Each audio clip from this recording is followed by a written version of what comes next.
at doing the best with injured lineups, and I think it goes back to his CBA days. When he coached there, he had to do this. I mean, look, this is the 6 different starting lineup that JJ's had. He didn't coach in the CBA. Should we give JJ Coach of the Year? Should we do another award? Like, I'm going to give it to him. Hey, JJ, I got you. You're the Coach of the Year after 8 games. Coaching his off. I mean, to do what he's doing with all these different lineups. Luka's missed 4 games. LeBron hasn't played yet. Austin Reeves. Kudos to you, JJ. Hell of a coaching job so far. David?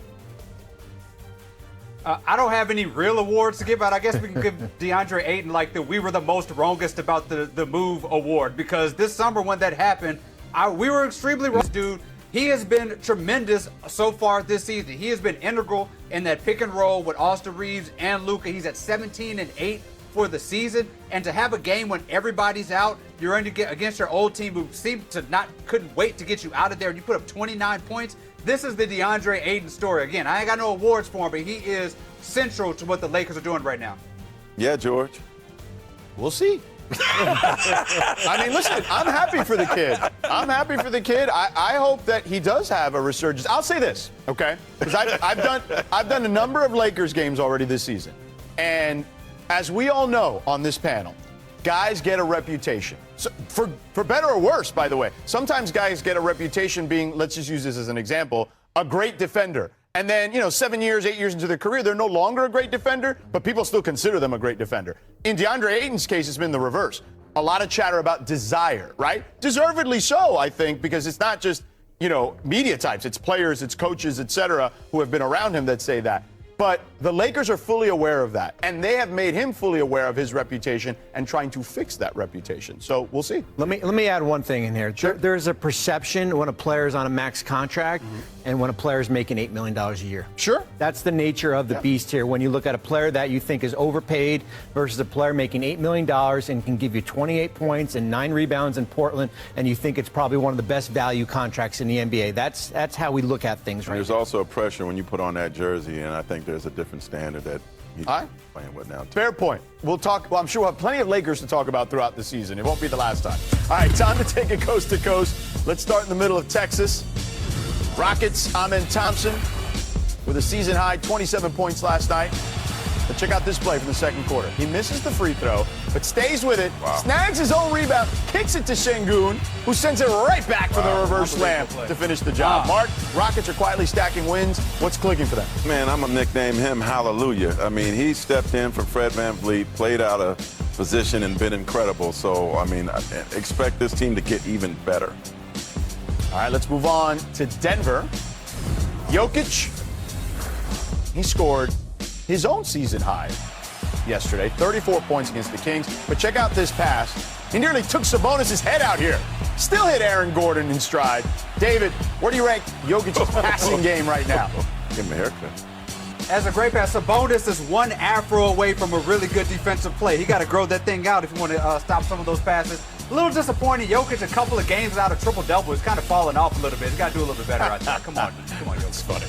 All right, let's move on from the Joker to Julius Randle, showing out in Brooklyn to get his first triple-double, speaking of triple-doubles, as a T-Wolf, leading Minnesota past the Nets with 19 points, 11 rebounds, and 10 assists as the Wolves keep it rolling without Ant. Bobby, what's standing out to you about Randle's this season? Well, how about this stat line? 26, 7, and 6 to start the year. I think the big thing that stands out is 43% from three this season here. He is keeping this team above water until Anthony Edwards comes back. All right. Joining us with a developing story in the Eastern Conference, senior insider Shams Charania. Shams, what are you hearing about help coming Cleveland's way?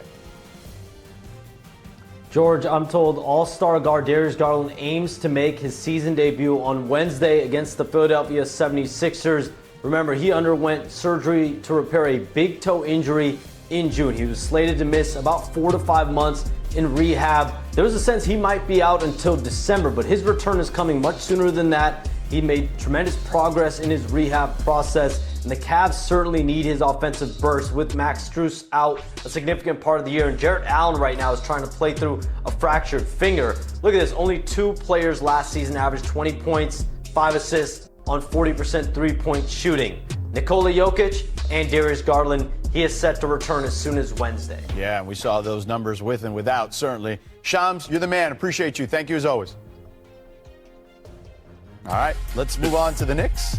Karl-Anthony Towns and the Knicks undefeated at home to start the season. Hosted the Wizards last night. There's Cat with the left. Later in the second, Towns backing down Alex Sarr. Sorry, young man. Volleyball. Towns went for 33 points on 50% shooting in this one, both season highs. That's after he averaged 18 a game on 38% shooting in his first 6 games. Here's head coach Mike Brown on Cat's big night. Keep that coach because he's on my fantasy team. So anyway, Knicks 4-0 at home to start the season, but 0-3 on the road under Mike Brown.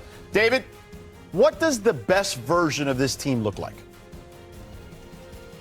It's the version where Karl-Anthony Towns is aggressive. One thing that Mike Brown is going to do is he's going to see a mismatch, and he's going to tell his player to go there and attack that mismatch. And last night, he said, Karl-Anthony Towns, go make Alex Sarr food. I want to go to that play in the second quarter that we showed earlier. Karl-Anthony Towns that we need throughout the rest of the season. Not the Karl-Anthony Towns that put up 8 points against Giannis. He needs to see every defender and think that they have an Alex Sarr jersey for the rest of this season because where he goes is where the team goes as much as Jalen Brunson.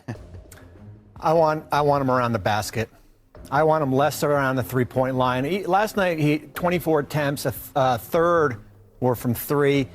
We didn't show the first 3 attempts were all three-pointers. I think he just becomes so reliant on there. I know he's described himself as the best shooting big out there. But as you could see, the dominance of him around the basket, similar like how we've talked about Victor a little bit here. When he's close there, you could see how good he could be. Oh, yeah. You know, why didn't we talk about the Bulls winning a championship when they're at 5-0? It's early in the season. Well, the Knicks were also in the conference finals. So a little different. I mean, but why are we so hard on the Knicks when they had a tough start? Yeah. We got to remember, like, Mike Brown just got there, right? Cat played in 3 preseason games. Josh Hart played in 1 preseason game. Mike is implementing. I think Cat, what you're seeing is him just rounding into shape more. After the time he missed, you know, the preseason is so laughable in the NBA now. The training camps are so laughable. They need more time. So I think you're going to see star players like Cat, start to round into shape, play better, and I think Mike is going to get even more for this team as they get more comfortable with him. And listen, I'm with you. Like 20 games is usually the benchmark when we start to really make real determinations about teams. I think that's a fair assessment to your point, Mark. All right, the Knicks bench, though, has gotten a big boost from Jordan Clarkson this season. He and Josh Hart go way back to their Lakers days. Take a listen on how they both describe being reunited in New York. I don't really curse anymore, but amazing. I love JC. JC, man, JC, he's a professional scorer, man. So we want him to go out there and shoot the ball. We want him to be aggressive. I want him just playing his game. Oh yeah, for sure. I think you got a good paycheck, so you a little bit more. No, he's been the same guy, man. Brings a lot of energy.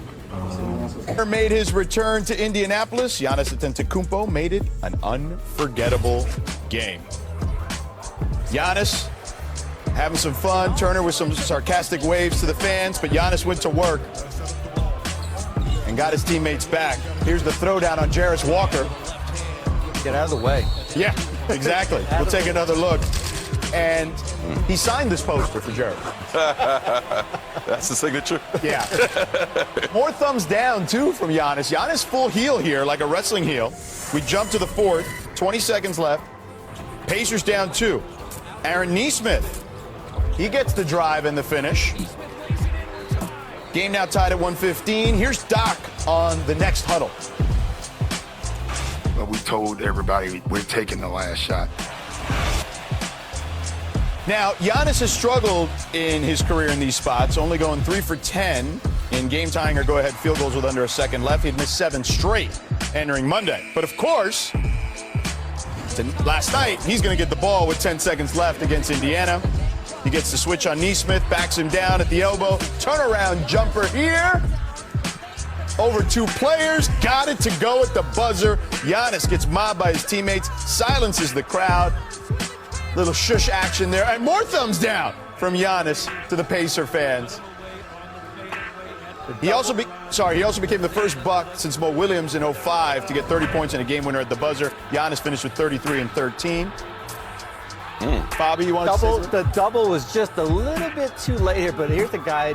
He doesn't make that shot if this is 3 years ago. Yeah, there you go. Well, it's been 7 years. Let's hear after the game. It's instincts. Like the moment I was spinning, I felt his guy coming, and I saw Miles for like a split second underneath the basket. But I knew that it was 1 second I had to shoot the ball. You can leave if you miss. You cannot leave if you don't shoot it. People don't remember the time you miss, they remember all the time you make, so I'm happy about that. It's been a special start this season for Giannis. Last night, Giannis recorded his 154th career game with at least 30 points, 10 rebounds, and 5 assists, tying Elgin Baylor for the third most such games in NBA history. He's just 6 away from Oscar Robertson for the all-time lead. It was his 6th straight game with at least 25 points, 5 rebounds, and 5 assists. The second longest streak to start a season in NBA history. He's one shy of tying James Harden back in 16-17. And Giannis hasn't missed much this season, shooting 68%, the 4th best shooting percentage in the shot clock era over the first 6 games of the season. Best since Barkley back in 87-88. And that's with a minimum of 75 attempts. All right. So we saw everything we got to see there after the game. Doc Rivers told the team that the Bucks weren't going to let one guy lose this game, but it would be hard to not say no to the one that actually did win it. So, David Dennis Jr., I'm going to start with you. What has changed in Milwaukee that has Giannis off to such a historic start?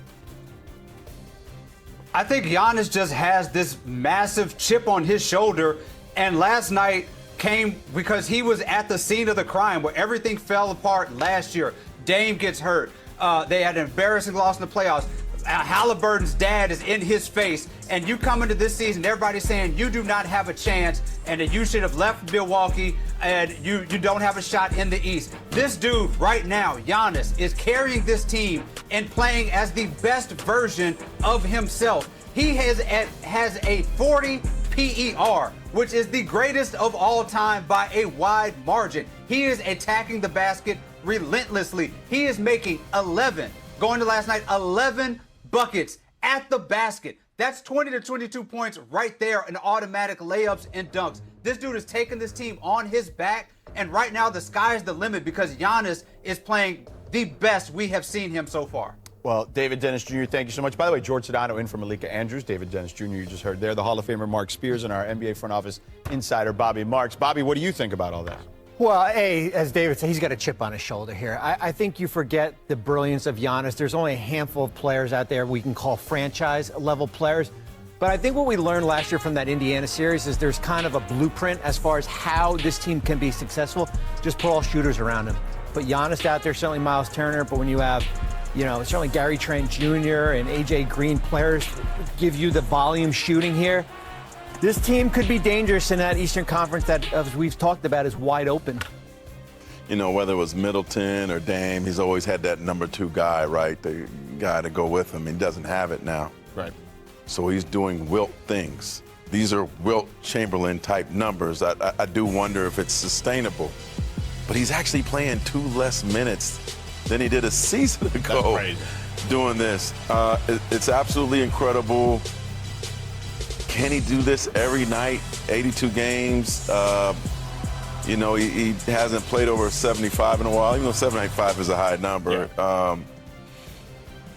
I don't know if it's sustainable, but what I've seen is MVP. Oh, right, for sure. I don't think there's any question, not that we're giving away the MVP award after 6 or 7 games.